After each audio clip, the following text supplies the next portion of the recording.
का स्वाध्याय क्रम में आ गया है। संसार दुख तथा मोक्ष सुख का निरूपण। पहले दूसरे अध्याय में हमने जीव के संसार परिभ्रमण का कारण या रोग का निदान क्या है ये देखा, और उस रोग के निमित्त से होने वाले जीव की अवस्था। लेकिन अब इस तीसरे अध्याय में रोग का निदान के ऊपर फिर से बात हो रही है। दूसरा, उस रोग के निदान में होने वाली इस जीव की अवस्था की भी बात हो रही है, और अवस्था कैसे दुख रूप है इसकी प्रतीति कराई जा रही है। और उसके पश्चात इस अवस्था का अभाव संभव है, और उस संभव बने की जो उपाय है उस उपाय का भी ज्ञान कराया जा रहा है। कल हमने एक बार देखा कि वैद्य और रोगी के उदाहरण के माध्यम से पंडित साहब ने इस बात को पुष्ट किया कि रोगी को संसार में आकुलता तो हो रही है, और आकुलता होने के पश्चात वो उपाय भी नाना प्रकार के उपाय करता है, लेकिन वे सभी उपाय मिथ्या है, क्योंकि उसमें से उसको यथार्थ फल की प्राप्ति नहीं होती, सुख की प्राप्ति नहीं होती है, या निराकुलता नहीं होती, या रोग रहित पना नहीं पाया जाता, और इसीलिए वे उपाय उसके गलत है। उसके पश्चात सच्चा उपाय क्या और सच्चे उपाय की प्रतीति क्या, उसका भी ज्ञान ये वैद्य कराएगा। तो अपने आप रोगी उस उपाय करने के लिए रुचिवंत होगा, और एक बार रुचिवंत हो जाए तो नियम से उसके दुख का अभाव होगा। फिर पंडित साहब ने प्रकरण को प्रारंभ करते हुए इसे 3 भागों में विभाजित किया। एक कर्म सापेक्ष बात कही, फिर दूसरी जो है वह पर्याय सापेक्ष या गति सापेक्ष इसके दुख का वर्णन, और फिर तीसरा इसके भावों की अपेक्षा से इसके दुखों का वर्णन। ऐसे 3 अपेक्षाओं से इसके संसार में पाए जाने वाले जो दुख है उसकी बात पंडित साहब ने की, जिसका प्रारंभ हमने कर्मों की अपेक्षा से, अर्थात कर्मोदय से जीव की कैसी अवस्था होती है उसका ज्ञान कराया जा रहा है। और सबसे पहले पंडित साहब कह रहे हैं कि इसके दुख का मूल कारण मिथ्या दर्शन, अज्ञान और असंयम है।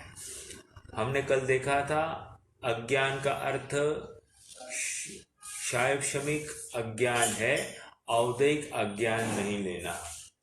और दूसरा असंयम का अर्थ औदैहिक असंयम नहीं लेना, वहां पर अनंतानुबंधी का उदय जो है उसको यहाँ पर असंयम में लिया गया है। निष्कर्ष इतना ही है कि यहाँ पर इसके दुख का कारण मुख्यतः से दर्शन मोह को कर बताया जा रहा है, क्योंकि अज्ञान भी जो है उसमें प्रेरक निमित्त तो दर्शन मोह ही है, और असंयम में निमित्त वहां पर चारित्र मोहनीय अर्थात अनंतानुबंधी नामक चारित्र मोहनीय कर्म का उदय ऐसा समझना चाहिए। तो ये इन प्रकार से ये पहला पैराग्राफ हो गया। भैया कुछ प्रॉब्लम है क्या? कोई ज्वाइन नहीं कर पा रहे क्या?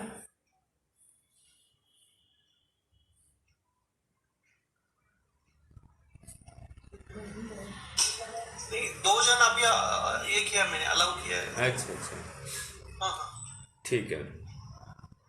आइए आगे बढ़ते हैं। ज्ञानावरण, अब अगला हेडिंग जो है ज्ञानावरण और दर्शनावरण के क्षयोक्षम से होने वाला दुख और उससे निवृत्ति।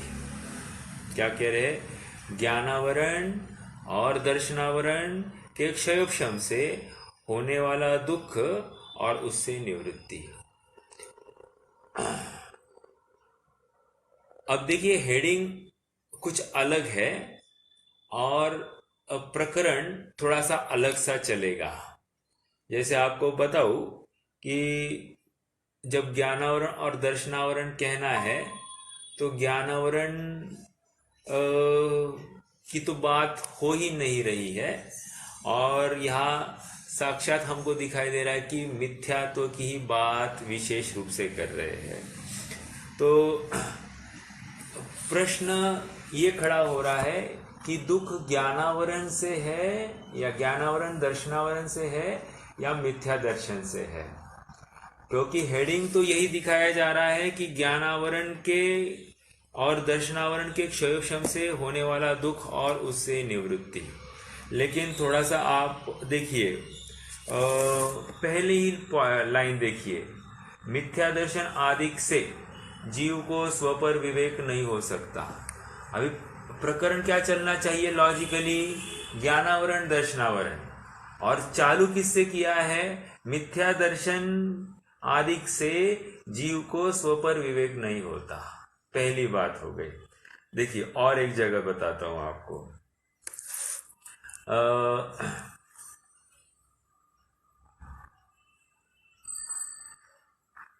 ये देखिए पेज नंबर 47 की अंतिम लाइन देखिए, पेज नंबर 47। इस प्रकार ज्ञानावरण दर्शनावरण के क्षयोक्षम से हुआ इंद्रिय जनित ज्ञान है, वह मिथ्या दर्शन आदि के निमित्त से इच्छा सहित होकर दुख का कारण हुआ। अगेन वहां पर मिथ्या दर्शन की वजह से वो ज्ञान दुख का कारण हुआ। ओके, तो और ये ज्ञानावरण दर्शनावरण के ऊपर की लाइन भी देखिए, इस प्रकार मिथ्या दर्शन आदि है वे ही सर्व दुखों का मूल है, किस प्रकार सो बतलाते हैं। अगेन ऊपर भी जो है देखो, ये ज्ञानावरण दर्शनावरण से जो हेडिंग है उसके ऊपर की लाइन जस्ट देखना, इस प्रकार ये मिथ्या दर्शन आदि है वे ही सर्व दुख का मूल कारण है। फिर से वहां पर मिथ्या दर्शन ही दुख का मूल कारण है, ऐसा तो हेडिंग है। ऐसा होते हुए भी मतलब स्टार्टिंग है और उसके बाद में हेडिंग तो अलग डाला है, ज्ञानावरण से दुख और उसकी निवृत्ति। प्रश्न ये खड़ा हो रहा है कि ऐसा कैसे लिख रहे हैं? तो कोई विशेष बात नहीं है, ये लिखने की शैली है। यहाँ पर इतना ही समझना कि कह रहे हैं ज्ञानावरण दर्शनावरण से दुख, लेकिन समझना ये है ज्ञानावरण दर्शनावरण के साथ मिथ्या दर्शन की जो प्रवृत्ति है या मिथ्यात्व का जो प्ररूपण हो रहा है उसको लेकर जीव को दुख है। अर्थात मिथ्या दर्शन यहाँ पर साइलेंट है। जैसे साइलेंट कहकर व्यक्त नहीं है, लेकिन समझना अभिप्राय में उसी की बात है। जैसे आपको एक एग्जाम्पल दूं, तत्वार सूत्र में 6वें अध्याय में देव आयु के आश्रव का कारण गिनाया और उसमें एक आश्रव का कारण बताया सम्यक्त्वंच, मतलब सम्यक्त्व भी देव आयु का कारण है। अब तो सम्यक्त्व जब देव आयु का कारण है ऐसा कहा जाता है, तो सम्यक्त्व दो का कारण हो गया, एक तो आश्रव का कारण भी और मोक्ष का कारण भी। तो कह रहे ऐसा नहीं, सम्यक्त्व के साथ में जो शुभ भाव है वो शुभ भाव देवायु का कारण है, ऐसा अर्थ वहां पर निकलता है। तो वही बात यहाँ पर भी समझना कि वहां पर शुभ भाव वो साइलेंट है और देव आयु के आश्रव का कारण बताया कि सम्यक्त्व है। और एक उदाहरण ऐसा आया समयसार में। समयसार में आचार्य देव ने लिखा कि ये ज्ञान जो है, ये ज्ञान ही आश्रव बंध का कारण है। और इमीडिएटली वहां पर शंकाकार ने शंका कर दी कि ज्ञान तो स्वभाव का अंश है और स्वभाव बंध का कारण कैसे हो सकता है। तो आचार्य देव ने इमीडिएटली एक गाथा लिखी, कह रहे हम शायक्षमिक ज्ञान की बात कर रहे हैं। तो फिर से शंकाकार खड़ा हुआ, लेकिन कह रहे कि हर शायक्षमिक ज्ञान बंध का कारण तो नहीं होता है। फिर आचार्य देव ने खुलासा किया कि शायक्षमिक ज्ञान यद्यपि बंध का कारण नहीं होता, ये बात सही है, लेकिन उस ज्ञान के साथ में जो अतत्व श्रद्धान है, विपरीत मान्यता है, उस विपरीत मान्यता के साथ ये जो ज्ञान वर्तता है, वो वर्तने वाला ज्ञान फिर बंध का कारण कहलाता है। तो वहां पर भी मिथ्या दर्शन साइलेंट रूप से वहां पर है, ऐसा अर्थ समझना चाहिए। निष्कर्ष अपने इतने प्रकरण के चर्चा का इतना ही है कि कह रहे हैं ज्ञानावरण दर्शनावरण से के क्षयोक्षम से होने वाला दुख, लेकिन समझना यह है कि ज्ञानावरण दर्शनावरण के साथ वर्तने वाले मोह की वजह से होने वाला दुख समझ में आया। तो यहाँ पर वो मिथ्या श्रद्धान जो है या दर्शन मोह जो है वो साइलेंट है, व्यक्त नहीं है हेडिंग में, लेकिन उसका अर्थ तो ऐसे ही समझना चाहिए। आइए थोड़ा सा प्रकरण को प्रारंभ करते हैं, पढ़ते हैं थोड़ा सा। मिथ्या दर्शन आदि से जीव को बहुत ही जबरदस्त बात कह रहे हैं। मिथ्या दर्शन आदि से जीव को स्व पर का विवेक नहीं हो सकता। मतलब क्या? मिथ्या दर्शन की वजह से जीव को स्वद्रव्य और परद्रव्य इन दोनों का भेद करने की सामर्थ्य प्रकट ही नहीं होती है। वो अभेद की स्थापना कर बैठता है। स्व और पर को मिलाकर दोनों एक ही है, ऐसी वो स्थापना कर बैठता है श्रद्धान में। फिर से मिथ्या दर्शन आदि से जीव को स्व पर विवेक नहीं हो सकता। स्वयं एक आत्मा और अनंत पुद्गल परमाणुमय शरीर, दो द्रव्य है ना, स्वयं एक आत्मा और दूसरे भाग में क्या कर रहे हैं, अनंत पुद्गल परमाणुमय शरीर। इनके संयोग रूप मनुष्यादि पर्याय उत्पन्न होती है। हमने कहा था जैसे प्राइवेट लिमिटेड कंपनी है और उसका एक शेयर मेरे पास में है, इसका मतलब क्या मैं उस कंपनी का मालिक हूं सर्वथा? कह रहे सर्वथा मालिक नहीं बन सकते। जितनी मात्रा में तुम्हारे पास में शेयर्स है उतनी मात्रा में तुम मालिक हो। और भ्रम क्या पाल लेता है ये जीव कि मैं संपूर्ण कंपनी का मालिक बन गया हूं। और ये जो गलती है, ये गलती ही उसके दुख का कारण है। अर्थात उसको अपमानित होना पड़ेगा यदि वो कंपनी पर जाकर ये बताए कि मैं इस कंपनी का मालिक हूं, तो उसे अपमानित होना पड़ेगा। वैसे यहाँ पर कह रहे हैं कि एक जीव द्रव्य, इस मनुष्य पर्याय में एक जीव द्रव्य और अनंत पुद्गल परमाणु, ऐसे दोनों का एक में होकर ये पूरी मनुष्य पर्याय बनी है। अर्थात इसमें हिस्सा जीव का एक है, अर्थात अनंतवा भाग है, और पुद्गल का, शरीर का, अनंत परमाणु का तो शरीर बना है। तो मेजॉरिटी भी तो पुद्गल की ही पाई जा रही है। देखिए पुद्गल परमाणुमय शरीर, इनके संयोग रूप मनुष्यादि पर्याय उत्पन्न होती है, उसी पर्याय को स्व मानता है। अर्थात असमान जाति द्रव्य पर्याय को अपनी मान रहा है, यही मैं हूं ऐसा अनुभवता है और भेद नहीं करता। समझ में आया? आइए तथा आत्मा का ज्ञान दर्शन आदि स्वभाव है। अब देखो, पहले में तो ये पहली लाइन में क्या किया था, द्रव्य, दो द्रव्यों में भेद नहीं करता, ये आया। ओके, फिर दूसरा, पर्याय में भेद नहीं कर रहा, ऐसे आया। अब तीसरा, गुणों में भेद नहीं करता है, ऐसे आ रहा है। देखिए, तथा आत्मा का ज्ञान दर्शन आदि स्वभाव है, अर्थात ज्ञान दर्शन ये गुण है, उसके द्वारा किंचित जानना देखना होता है, और कर्मोपाधि से हुए क्रोधादि भाव उन रूप परिणाम पाए जाते हैं। तथा शरीर का स्पर्श रस गंध वर्ण स्वभाव है, वह प्रकट है, और स्थूल कृशादिक होना तथा स्पर्शादिक का पलटना इत्यादि अनेक अवस्थाएं होती है, इन सब को अपना स्वरूप मानता है। यहाँ पर थोड़ा सा विचार करते हैं। देखिए क्या कह रहे हैं, आत्मा का पहले एक स्वभाव बता रहे। आप इमेजिन कीजिए कि स्वद्रव्य, राइट, स्वद्रव्य में स्वगुण, स्वगुण क्या है, जानना देखना।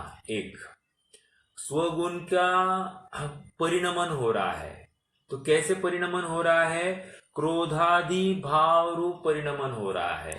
तो स्वद्रव्य के नीचे एक तो जानन देखन एक काम हुआ, दूसरा क्रोधादि भाव रूप परिणमन होना, ये दूसरी बात पाई जा रही है, स्व की बात है, राइट। और तीसरा, अब कह रहे शरीर, उन कर्मोपाधि से हुए क्रोधादि भाव उन रूप परिणाम पाए जाते हैं। तथा अब शरीर पर में लेना, पर में शरीर का स्पर्श रस गंध वर्ण स्वभाव है, वहां पर शरीर मतलब पुद्गल के गुणों की चर्चा कर रहे हैं, स्वभाव है, वो प्रकट है, और स्थूल कृशादिक होना तथा स्पर्शादिक पलटना इत्यादि अनेक अवस्थाएं होती है। अर्थात शरीर का स्थूल होना, कृश होना, सूक्ष्म बादर रूप रहना, या जो कुछ है, या फिर गोरा काला जितने भी वर्ण का पलटना पाया जा रहा है, या स्पर्श रस गंध वर्ण की जो कोई परिणमन पाया जा रहा है, ऐसी अनेक अवस्थाएं होती है। इन सब को अपना स्वरूप जानता है। जैसे मान लीजिए अभी मैं थोड़ा सा दुबला हो गया, तो दुबला हो गया तो क्यों भाई बहुत दुबले हो गए, बहुत दुबले हो गए, बहुत दुबले हो गए, बहुत दुबले हो गए कहकर, देखो व्यवहार की भाषा तो ऐसी ही है कि दुबला थोड़ा सा अच्छा हट्टा कट्टा होना मतलब स्वस्थ मानना, और दुबला होना मतलब बहुत वीक मानना, ऐसा तो व्यवहार की भाषा चलती है। लेकिन अध्यात्म थोड़ा सा हट के बात करता है। अध्यात्म ये कहता है कि शरीर की अवस्था शरीर में है, उसमें कृश होना, स्थूल होना, ये सब शरीर आश्रित है, हमारे ऊपर, जीव के ऊपर कुछ भी डिपेंडेंसी नहीं है। क्यों? क्योंकि पूर्व के उदय के अनुसार ही इस शरीर की अवस्था बनने वाली है, और सहज ही वैसे संयोगों को वो स्वयं इकट्ठा करने वाला है। उस समय में खान पान भी जीव को वैसे ही विकल्प आए बिना नहीं रहेंगे। तो ये सब बातें वो पुद्गल ही सब मैनेज कर रहा है, और जीव को लगता है कि मैं ही इसका कर्ता धर्ता हूं। समझ में आया? तो स्थूल कृशादिक होना तथा स्पर्शादिक का पलटना इत्यादि अनेक अवस्थाएं होती है। बहुत बड़ा पेटा है इसमें। स्पर्शादिक मतलब गोरा होना, ऊंचा होना, ठेंगा रहना, ये जितनी भी बातें हैं, कह रहे ये सब पुद्गल की अवस्था है। इसमें जीव का किंचित मात्र भी कर्तव्य नहीं है और कर्तृत्व भी नहीं है। ठीक है, तो जीव का कर्तृत्व कहाँ तक मानना? एक तो ज्ञान दर्शनादिक उसका व्यापार रूप एक, और दूसरा क्रोधादि भावों के उदय में होने वाले, कर्मों के उदय में होने वाले क्रोधादिक भाव, ये दो बातें इसकी मानना। ठीक है, अब हो क्या रहा है कि क्रोधादि भाव जो है उसको भी वो अपना मान रहा है। जबकि यहाँ पर समझाया जा रहा है ये क्रोधादि भाव भी दूसरे के निमित्त से हुए हैं, दूसरे को देखकर हुए हैं, इसलिए उनके खाते में डाल दो, ये तुम्हारे नहीं, क्योंकि स्व पर का भेद नहीं कर पा रहा है। जब विकार हो गया तो दूसरे को देखकर हो गया है, ऐसा समझना चाहिए। ठीक है, इसलिए अब चार्ट कैसे बन रहा है कि स्वद्रव्य पर द्रव्य में भेद नहीं करता, उनको अभेद देख रहा है।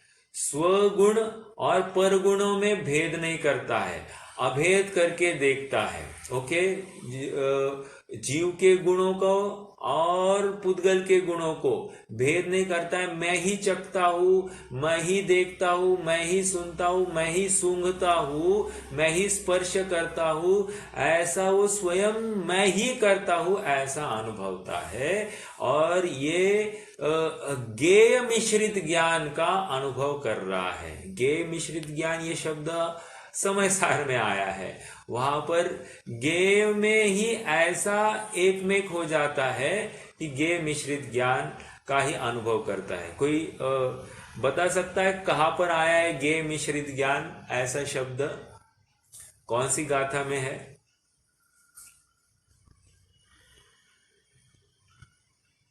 या कलश में है, मुझे याद नहीं है, लेकिन 101 102 गाथा के आसपास की टीका में होना चाहिए, या फिर 17-18 गाथा की टीका में भी हो सकता है। वहां पर हाथी का उदाहरण है और हाथी को घास में मीठा डाल के दिया गया है और हाथी को लगता है घास ही मीठी है, लेकिन मीठी तो लड्डू है जो उसमें डाले गए हैं। तो वहां पर वो घास को लड्डू से मिश्रित घास का ही मीठापन अनुभवता है, ज्ञेय मिश्रित ज्ञान का अनुभव कर रहा है। जबकि होना क्या चाहिए था? होना ये चाहिए था ज्ञेय अलग चीज है, ज्ञान अलग चीज है, दोनों को भिन्न भिन्न करके जानना, ऐसा उसका सहज स्वभाव सामर्थ्य था और उसने वैसे जाना नहीं, दोनों को एक में खोकर जाना और यही मैं हूं, इसके बिना मैं जानता ही नहीं, ऐसा निर्णय करके जान लिया। समझ में आया? तो आइए क्या कह रहे हैं? वर्ण स्वभाव, गंध वर्ण स्वभाव है वह प्रकट है और स्थूल कृशादिक होना तथा स्पर्शादिक का पलटना इत्यादि अनेक अवस्थाएं होती है, इन सबको अपना स्वरूप जानता है। निष्कर्ष इस पैराग्राफ का इतना ही, आपको एक लाइन में लिखना है।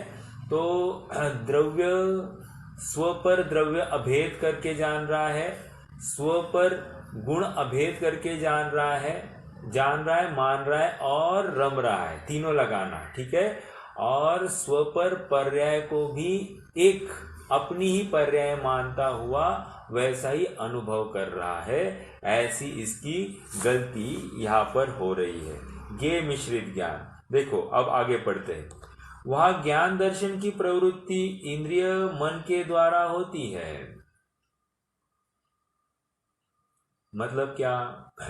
तदिंद्रियान अनिंद्रिया निमित्तम, मतलब यहाँ पर जो जानना हो रहा है ये मति ज्ञान के माध्यम से जो जान रहा है, कह रहे हैं कि इसका जानना इंद्रिय और अनिंद्रिय के माध्यम से हो रहा है। इसलिए यह मानता है कि त्वचा, जीभ, नासिका, नेत्र, कान मेरे अंग है, इनके द्वारा मैं देखता जानता हूँ, ऐसी मान्यता से इंद्रियों में प्रीति पाई जाती है। अब ये पैराग्राफ का थोड़ा सा विचार करते हैं, बहुत इंटरेस्टिंग पैराग्राफ है अगर विचार करेंगे तो। देखिए, मेरे आंख के सामने हाथ आ गया, अभी हाथ आने से क्या हुआ, मुझे आगे की वस्तु कुछ दिखाई नहीं दे रही है। अब हाथ हटा दिया, अब आगे की वस्तु दिखाई देने लग गई। फिर से हाथ आगे लिया, अब कुछ दिखाई नहीं दे रहा, अब फिर से हाथ हटा दिया, अब फिर से दिखाई देने लग गया। अब क्या भ्रम पल गया, ऐसा भ्रम हो गया कि हाथ जब आड़ा आता है तो मुझे दिखाई नहीं देता और हाथ हटने पर मुझे दिखाई देता है। निष्कर्ष ये हो रहा है कि मैं आंख से देखता हूं। समझ में आया?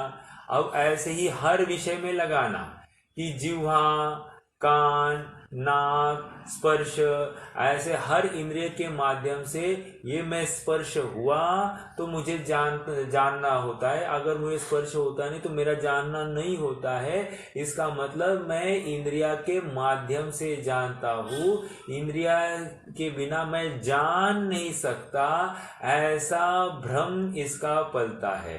और भ्रम होने से क्या तकलीफ हो गई?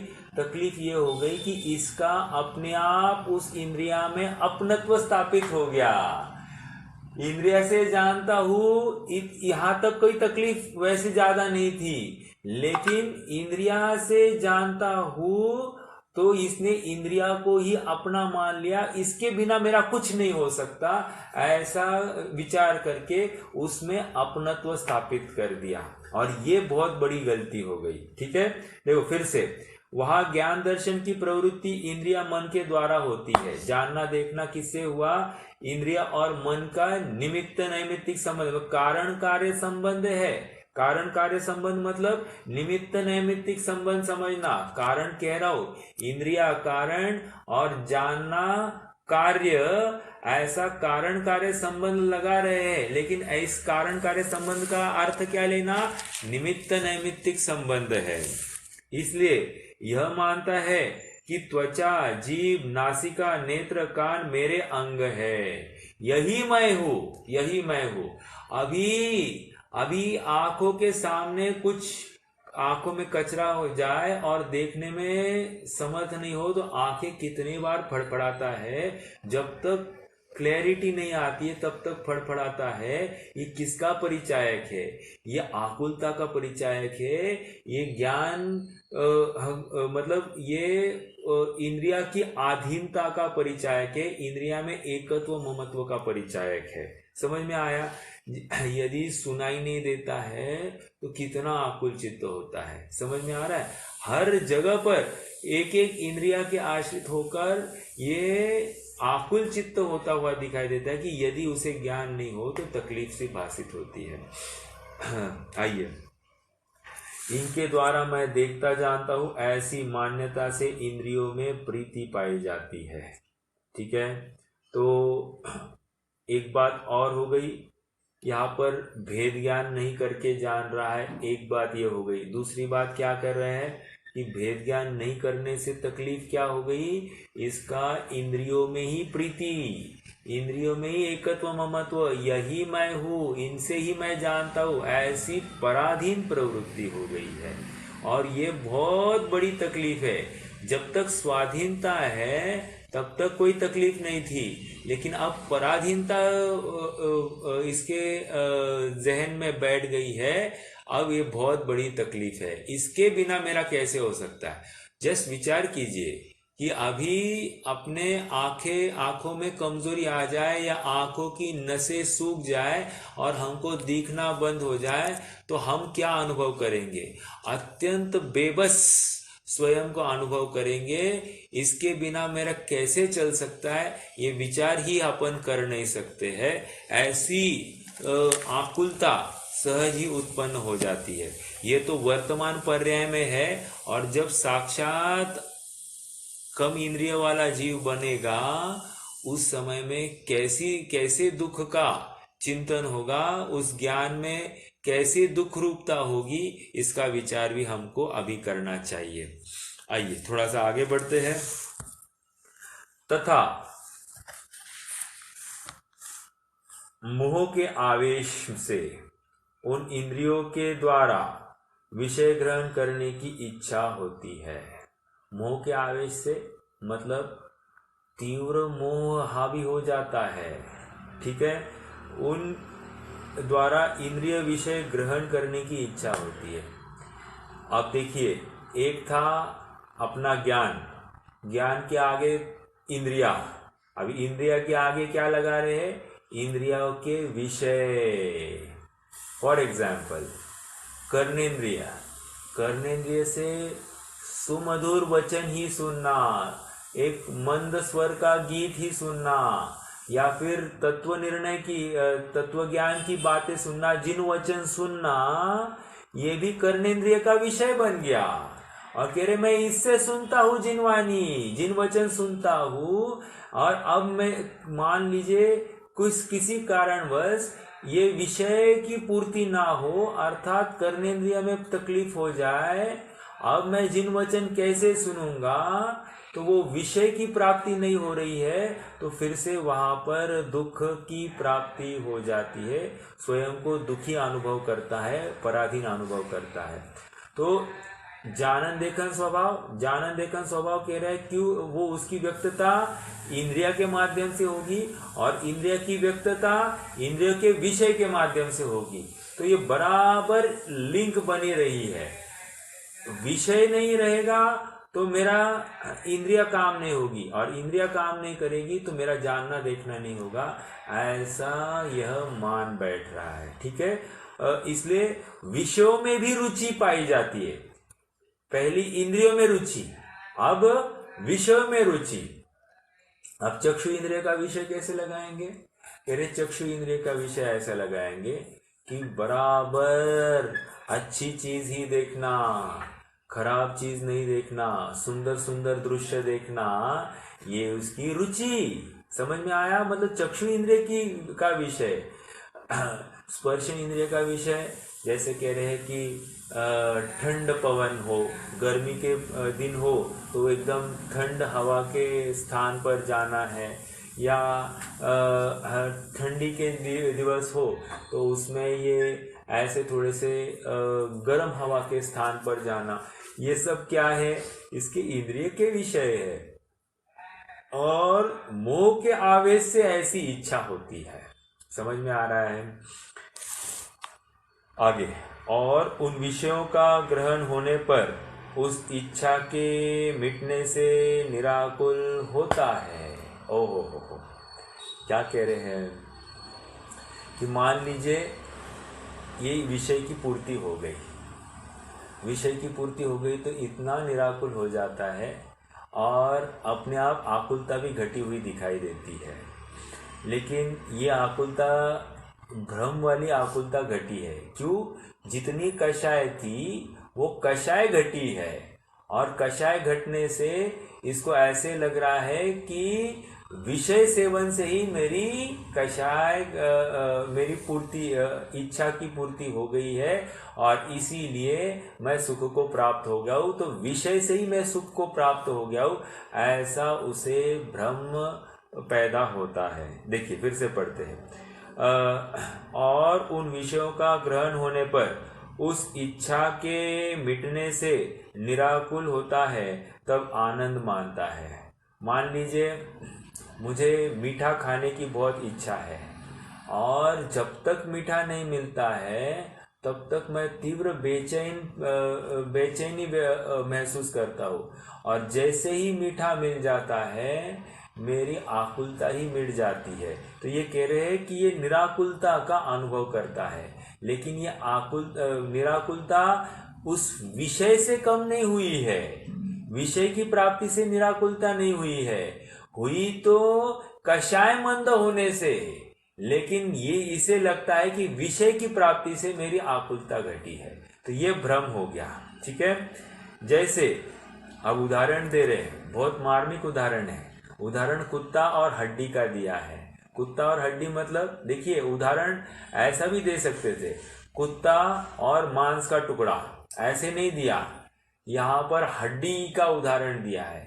मांस का टुकड़ा दिया तो क्या होता था, उदाहरण में ही डायरेक्टली आ रहा है कि मांस खाने से आनंद आ रहा है, मांस के साथ खून भी होगा तो वो खाने से आनंद आ रहा है, ऐसा प्रतीत होता।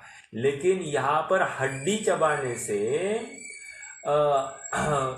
इसी के जबड़े फट जाते हैं, और जबड़ों में से खून आता है, और उस खून का स्वाद स्वयं को आ रहा है, और इसे लगता है कि मुझे स्वाद उस हड्डी में से आ रहा है। ऐसा भ्रम जैसे उस कुत्ते को होता है, वैसा ही इस जीव को भ्रम होता है कि गे इसके ज्ञान में झलकते हैं, और झलकने पर इसको लगता है कि वे गे ही मुझे प्राप्त हो गए, मुझ में आ गए, और मैंने उनका भोग किया, और उस भोग की वजह से मुझे आनंद हो रहा है, ऐसा इसे भ्रम उत्पन्न होता है। आइए थोड़ा सा पढ़ते हैं।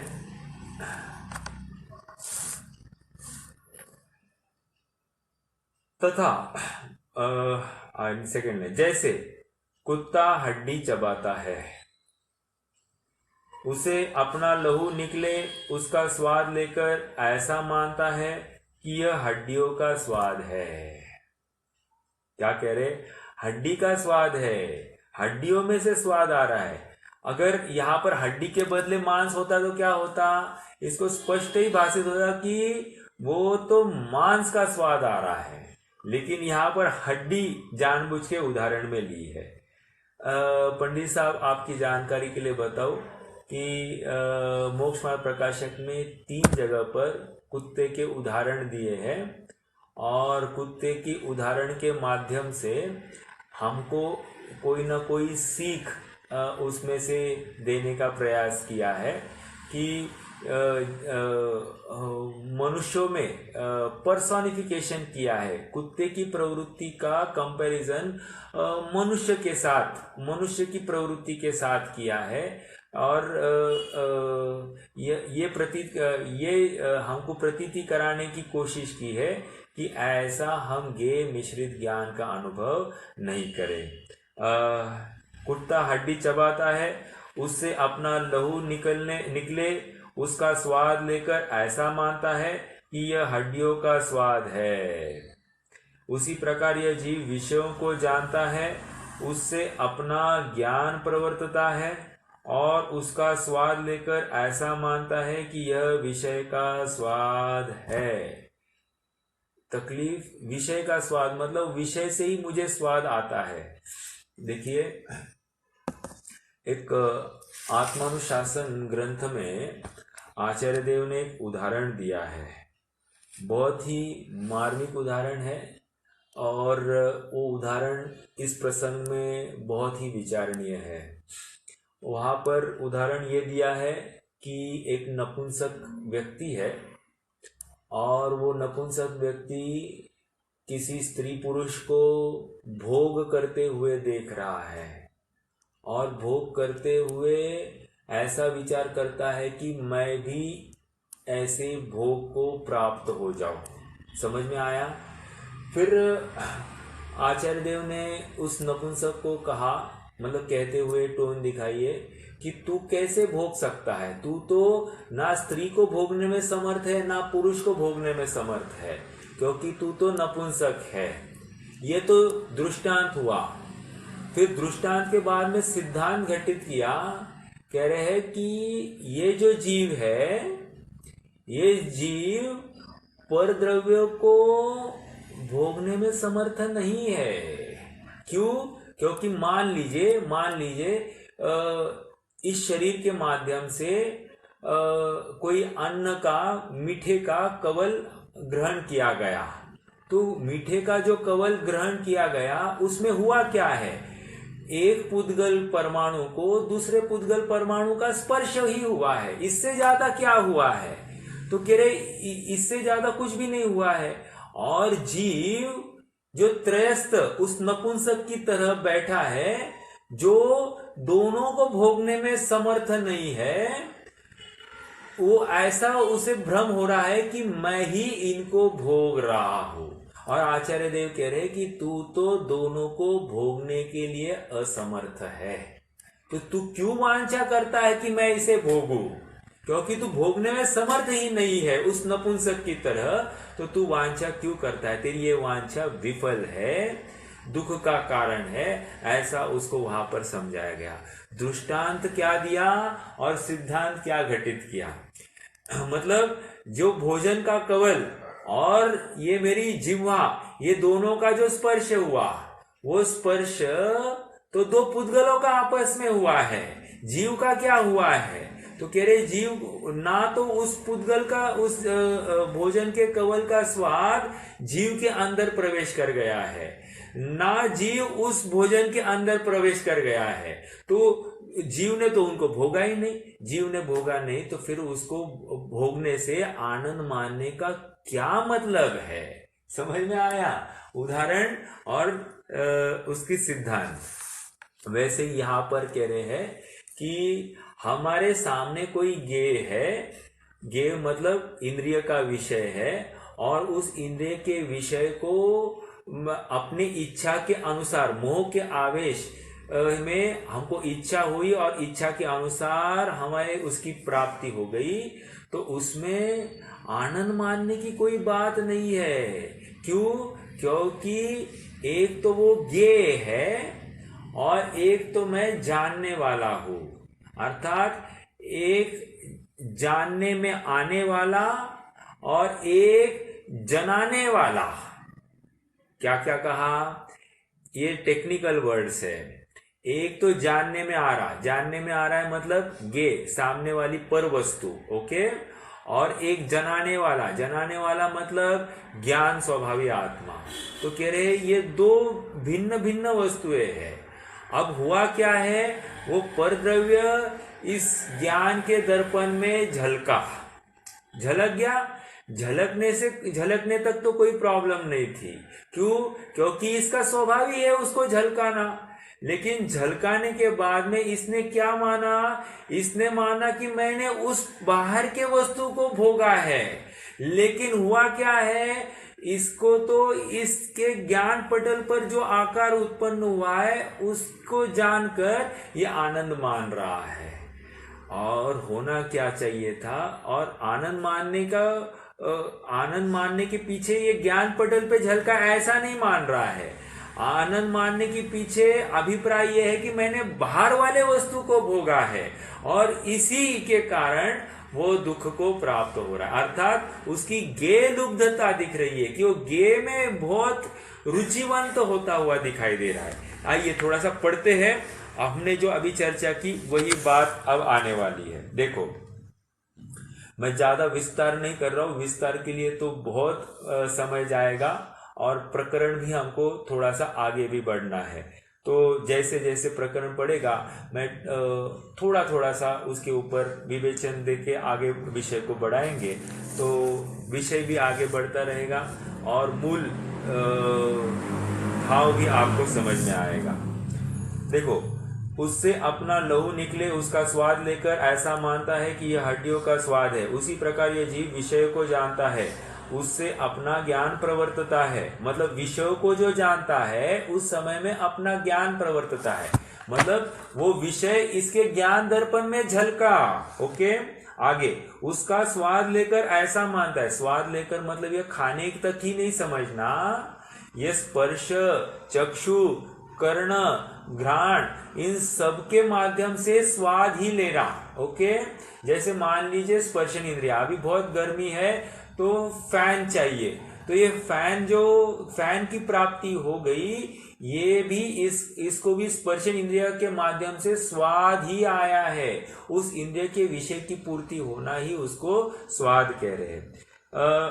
और स्वाद एक्चुअली यहाँ पर इसलिए कह रहे हैं क्योंकि उदाहरण उन्होंने हड्डी के चबाने का दिया और हड्डी को चबाकर उसको रसना इंद्रिय के माध्यम से जो लहू का स्वाद आया है उसकी अपेक्षा से दिया। अपन तो पांचों इंद्रियों के ऊपर घटित कर सकते हैं, भले ही इन्होंने रसना इंद्रिय के माध्यम से घटित किया है, लेकिन ये पांचों इंद्रियों पे घटित होता है। स्वाद लेकर ऐसा मानता है कि यह विषय का स्वाद है, विषय का स्वाद है। और होना क्या चाहिए था, ये ज्ञान दर्पण में झलकी हुई चीज है, लेकिन इसने अलग जाना। सो विषय में तो स्वाद है नहीं, विषय में तो स्वाद है नहीं।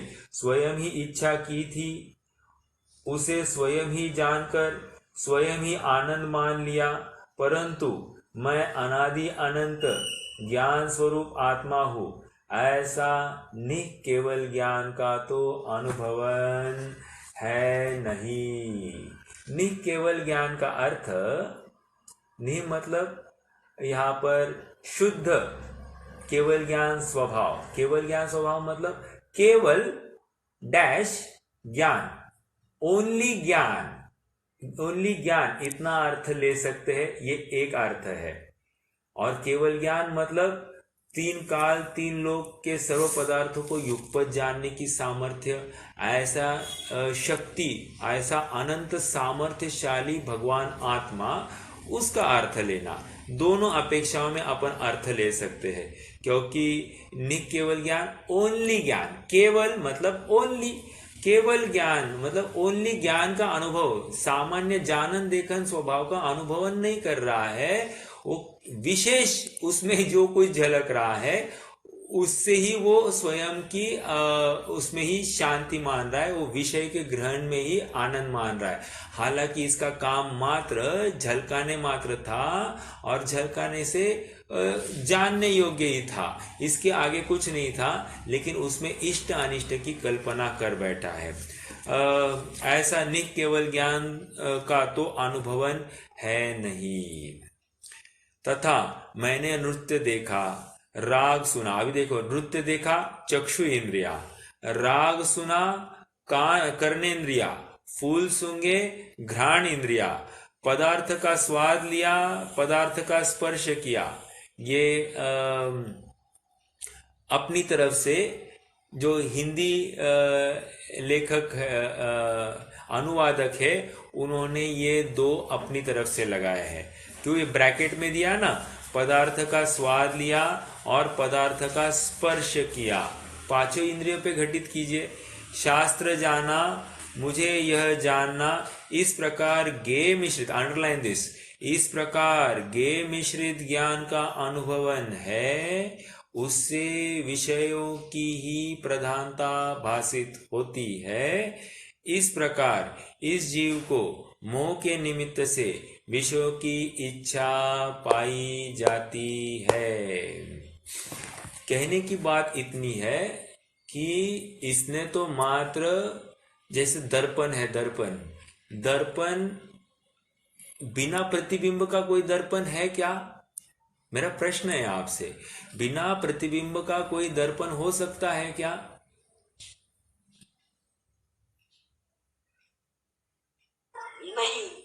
नहीं।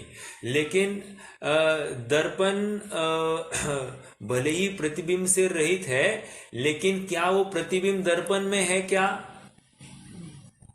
प्रतिबिंब मतलब बाहर की वस्तु दर्पण में है क्या? नहीं है। तो हमें अनुभवन कैसे करना चाहिए? दर्पण तो दर्पण है, बाहर की वस्तु दर्पण में नहीं है, ऐसा अनुभवन करना चाहिए। तो उसी प्रकार यहाँ पर कह रहे हैं, जो पर पदार्थ का या जो इंद्रिय के विषय का स्वाद ज्ञान दर्पण में आया है, वो स्वाद मात्र झलकन रूप है, प्रतिबिंब रूप है, और यह जीव भ्रम से मान बैठता है कि वो स्वाद उस पर द्रव्य का ही है, जबकि मानना क्या चाहिए था, यह प्रतिबिंब रूप है, और प्रतिबिंब तो ये तो अपना ज्ञान स्वभाव है, तो ज्ञान स्वभाव के अनुसार मात्र जानना चाहिए था, और इसने उसमें भोग की कल्पना की है। यही उसका अपराध यहाँ पर है, और भोग की कल्पना करके मोह से युक्त हुआ है, और इसलिए वो दुख को प्राप्त होता है। गे मिश्रित ज्ञान का अनुभव किया है, गे मिश्रित ज्ञान।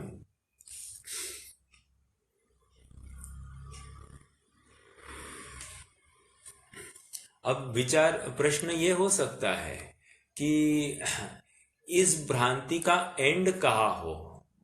तो कह रहे कि इस भ्रांति का एंड तभी हो सकता है कि जब इसके इस पर्टिकुलर मान्यता को ठेस पहुंचे।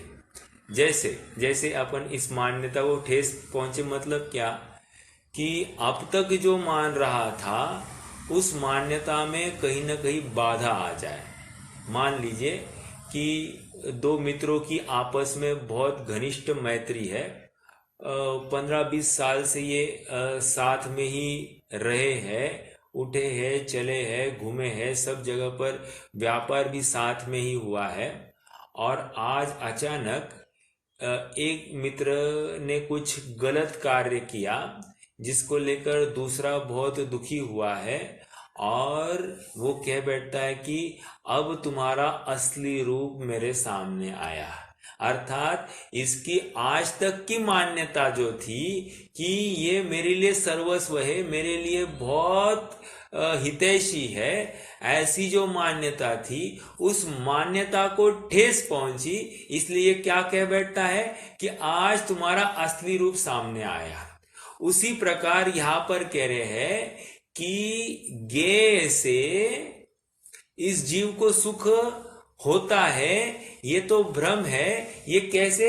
इस मान्यता का अभाव या मान्यता को ठेस पहुंचेगी तो अपने आप ये उससे भेद ज्ञान कर बैठेगा। जैसे मान लीजिए कितना पैसा हो तो मैं सुख को प्राप्त हो जाऊंगा, तो कह रहे ऐसा कोई लिमिट नहीं है, क्योंकि कोई 1000 रुपया में सुखी है, कोई 10,000 में सुखी है, कोई लाख रुपया में सुखी है, तो सुखी होने के पैरामीटर्स तो बहुत अलग अलग है। तो इसका मतलब ये सुख की कल्पना अपनी स्वयं की अपनी बुद्धि के अनुसार है, पर द्रव्य के ऊपर डिपेंडेंट नहीं है। तो सहज ही ये मान्यता टूटती हुई दिखाई देती है कि इससे हमको ये प्रतीत होता है कि पर द्रव्य से अपन सुखी नहीं हो सकते। समझ में आ रहा है? तो ज्ञेय मिश्रित ज्ञान कि पर द्रव्य की होने में सुख की कल्पना, ये तो अपना ज्ञेय से युक्त ज्ञान की चर्चा है और ये ही इसकी गलती है। जैसा ज्ञेय है उतना ही जानना इसका काम था। आइए आगे बढ़ते हैं। इस प्रकार इस जीव के मोह के निमित्त से विषयों की इच्छा पाई जाती है। अगला पैराग्राफ, वहां तो इच्छा, अभी ये भी बहुत बढ़िया है। देखो यहां पर इच्छा की बात कर रहे हैं। इच्छा तो त्रिकालवर्ती कहकर क्या कह रहे हैं? 3 काल के और सर्व विषयों को ग्रहण करने की है। 3 काल और सर्व द्रव्य, मतलब द्रव्य क्षेत्र काल भाव की अपेक्षा सब जगह पर लगाना। सर्वद्रव्य, सर्व क्षेत्र, सर्व काल और उसके सर्व भाव, इन सबको ग्रहण करने की ऐसी इच्छा इस जीव की पाई जाती है। मतलब ये बहुत असीम इच्छाएं है। इच्छा की तो कोई लिमिट नहीं है यहाँ पर। फिर से, वह इच्छा तो त्रिकालवर्ती सर्व विषयों को ग्रहण करने की है। देखो आगे कह रहे, मैं सर्व को स्पर्श करूं। सर्व को स्पर्श करूं मतलब सभी द्रव्यों को स्पर्श करूं। एक, सभी द्रव्यों का सभी काल संबंधी स्पर्श करूं, सर्व क्षेत्र संबंधी स्पर्श करूं और उनके सर्व भावों को भी स्पर्श करूं। समझ में आया? ये इस प्रकार लगाना। मैं सर्व का स्वाद लूं। अभी वहां पर भी सर्व काल संबंधी, उसके सर्व भाव संबंधी स्वाद, सर्व काल संबंधी उनके उस काल का जो कोई स्वाद होगा उस काल का भी स्वाद लू। ऐसा सर्व का स्वाद लू, सर्व को सूंघू, सर्व को देखू, सर्व को सुनू, सर्व को जानू। इच्छा तो इतनी है, मतलब असीम इच्छा है, असीम इच्छा।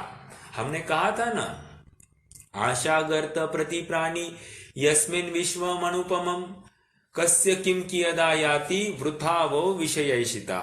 मतलब ऐसी विषय की इच्छा वृथा है जिसमें अनंत की वांछा हो और मिलना अनुमात्र भी नहीं है। तो कह रहे हैं कि क्या मतलब है ऐसी इच्छा करने का? तो इच्छा तो असीम पाई जा रही है, सामर्थ्य तो कुछ नहीं है, लेकिन इच्छा असीम है। परंतु शक्ति इतनी ही है कि इंद्रियों के सन्मुख आने वाले वर्तमान, अरे रे रे रे रे, इंद्रिय के सन्मुख, इंद्रिय के सन्मुख नहीं है उसको तो जानेगा ही नहीं। जो सामने पदार्थ है उतना ही जानेगा, उसमें भी कंडीशंस। एक समय में एक ही स्वाद को जानेगा, या तो चक्षु जानेगा, या तो फिर स्पर्शन जानेगा, या तो कर्ण जानेगा, या तो घ्राण जानेगा, या तो रसना जानेगा। रसना में भी मतलब हर इसमें अपने अपने विषय एक एक ही जानेगा, उसके उत्तर भेद लगाना, उसमें भी एक समय में एक ही जानेगा। और जानने भी क्रम पड़ेगा, वहां पर अवग्रह इहा अवाय धारणा, ऐसा पहले दर्शन उपयोग, ऐसा क्रम पूर्वक ही जानेगा, एक समय में उतना ही जानेगा। लेकिन इतना फास्ट जानना होता है कि इसको लगता है कि एक समय में ही मैं जानता हूं। ठीक है, आइए आगे बढ़ते हैं। परंतु शक्ति इतनी ही है कि इंद्रियों के सन्मुख आने वाले वर्तमान स्पर्श, वर्तमान रस, वर्तमान गंध, वर्तमान वर्ण और वर्तमान शब्द, उनमें से किसी एक को, मतलब ऊपर क्या आया था, सर्व विषय, यहां पर क्या कह रहे हैं, किसी एक विषय। समझ में आया? ऊपर पहली लाइन में क्या आया, सर्व विषयों को ग्रहण करो, और यहां पर किसी एक विषय को ग्रहण करने, ग्रहण मतलब जानने की, किसी एक विषय को, एक, और वो भी पूर्ण नहीं, किंचित, एक काल संबंधी, किंचित मात्र, मतलब सर्वकाल संबंधी नहीं, एक काल संबंधी, वर्तमान मात्र ग्रहण करे। तथा स्मरण आदिक से मन द्वारा किंचित जाने, सो बाह्य अनेक कारण मिलने पर सिद्ध हो। इसलिए इच्छा कभी पूर्ण नहीं होती, ऐसी इच्छा तो केवल ज्ञान होने पर संपूर्ण हो। अब मुझे तो यहाँ पर ये अंतिम जो अभी पढ़ा उसका थोड़ा सा विचार करना है। देखो क्या कह रहे हैं, तथा स्मरण आदिक से मन द्वारा किंचित जाने। What is the meaning of this? कोई बता सकता है इसका अर्थ क्या होगा, अभिप्राय क्या होगा पंडित साहब के कहने का? स्मरण आदिक से मन द्वारा किंचित जाने, मति ज्ञान क्या? स्मृति मतलब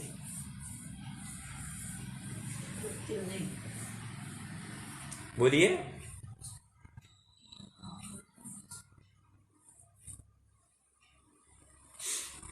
देखिए वो तो पहले ही हो गया। देखिए यहां पर ये कह रहे हैं, सर्व को सूंघू, सर्व को देखू, सर्व को सुनू, अर्थात स्पर्श रस गंध वर्ण, इनका ज्ञान तो किससे होगा? इंद्रिया के माध्यम से होगा। इंद्रिया के माध्यम से होगा मतलब क्या? अवग्रह इहा अवाय धारणा, यहां तक हो गया। अब धारणा के बाद में कह रहे स्मरण। स्मरण मतलब क्या? स्मृति। आदि मतलब क्या? प्रत्यभि, तर्क, अनुमान। ओके, अभी इनके बारे में जानना है तो क्या करना पड़ेगा? कह रहे इनके द्वारा मन द्वारा किंचित जाने, सो भी बाह्य अनेक कारण मिलने पर सिद्ध हो। अर्थात बाहर में कोई संयोग वैसे दिखाए, जैसे प्रत्यभिज्ञान होना है, तो प्रत्यभिज्ञान होने के लिए मान लीजिए मैंने किसी के हाथ में ये मोबाइल देखा, तो उसके मोबाइल को देखकर मुझे मेरा मोबाइल याद आया, तो क्या हुआ? पर पदार्थ का अवलंबन जरूरी है, वहां पर वो पदार्थ हो तो फिर मुझे मेरे की याद आए, नहीं तो मेरी याद ही नहीं आए, ऐसा संभव है। तो प्रत्यभिज्ञान में भी डिपेंडेंसी दिखाई दे रही है। तो अनुमान, तर्क, अनुमान में भी क्या है? ऐसा है तो ऐसा है, ऐसा नहीं है तो ऐसा नहीं है, तो इसमें भी वहां पर भी पराधीनता ही दिखाई दे रही है। ठीक है। तथा स्मरण आदि से मन द्वारा किंचित जाने, सर्व को नहीं जाने, सर्व काल संबंधी नहीं जाने और सर्व विषयों को भी नहीं जाने, सो भी बाह्य अनेक कारण मिलने पर सिद्ध हो। अर्थात उसके लिए बहुत सारे संयोग निमित्त मिलने चाहिए, तब जाकर ये सिद्ध होगा इसका जानना। इसलिए इच्छा कभी पूर्ण नहीं होती, ऐसी इच्छा तो केवल ज्ञान होने पर संपूर्ण होती है। अब केवल ज्ञान होने पर इसको सबको सर्व पदार्थ युगपत एक समय में ही जानने में आ जाते हैं। और इसके लिए करना क्या होगा? करना यही होगा कि इसको सबसे पहले मोह को हटाना होगा। क्यों? मोह को हटाने से क्या होगा?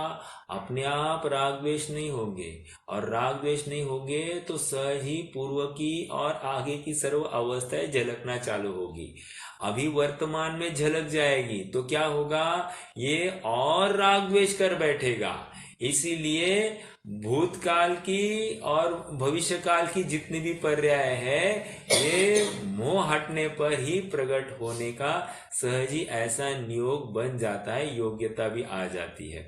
कहने की बात इतनी है कि ये केवल ज्ञान स्वभाव जो है, ये सर्व को जानने के लिए तभी समर्थ होता है या तभी व्यक्त होता है जब इसके मोह का अभाव हो जाता है। ये गेय मिश्रित ज्ञान का अनुभव न करते हुए मात्र ज्ञान का अनुभव करे।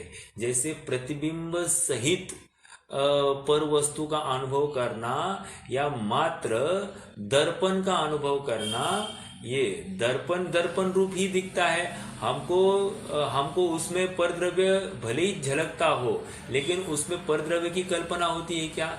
मान लीजिए दर्पण में हमको एक सांप दिखा, तो हम किसको मारेंगे? दर्पण को मारेंगे या सांप को मारेंगे? जहां सांप है वहां हाथ हिलाएंगे या दर्पण में मारेंगे? अगर दर्पण में मारेंगे तो क्या होगा? दर्पण फूट जाएगा, और वहां पर होंगे तो वहां पर सांप का अभाव, मूल निमित्त का अभाव करना है। वैसे यहाँ पर कह रहे हैं कि गेय मिश्रित ज्ञान है जो दर्पण में झलका है, दर्पण मात्र दर्पण रूप ही देखो, और बाहर का पर पदार्थ रूप देखो। ऐसा भेद करके जब देखोगे, जानोगे, तो अपने आप तुम्हें केवल ज्ञान शक्ति प्रकट हो जाएगी, क्योंकि मोह का अभाव हो जाएगा।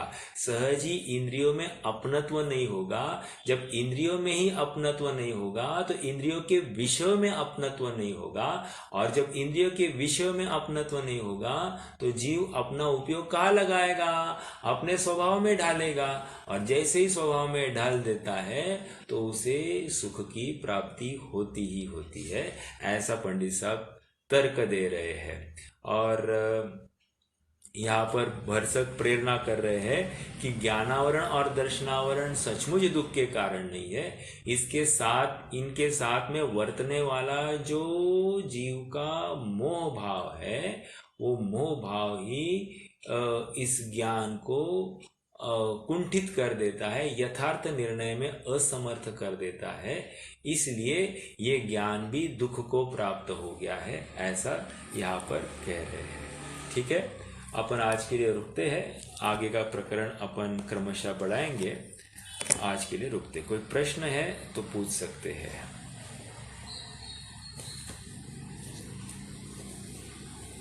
वैसे सरल प्रकरण था, चलिए रुक जाते हैं। ओम नमः। निज निधि निज में